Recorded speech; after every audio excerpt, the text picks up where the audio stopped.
ভিতরে শুধু রাজনীতি নাই, গোটা বিশ্বকে রাজনীতিকে আমি শিখাই, অর্থনীতি শিখাই, পৃথিবী চলবে কিভাবে তা আমি দেখাই।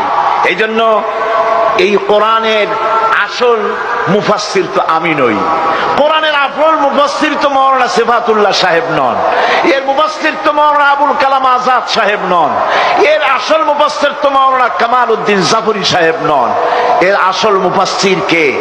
কোরআনের আসল মুফাসসির, জেনুইন অথেন্টিক ইন্টারপ্রেটার, আল্লাহর পক্ষ থেকে নিয়োগ প্রাপ্ত মূল মুফাসসির যিনি, মূল তরজমানুল কোরআন, কোরআনের ভাষ্যকার যিনি, তিনি হচ্ছেন সর্বকালের সর্বযুগের সর্বশ্রেষ্ঠ মহামানব বিশ্বনবী জনাবে মুহাম্মদ রাসূলুল্লাহ সাল্লাল্লাহু আলাইহি ওয়াসাল্লাম।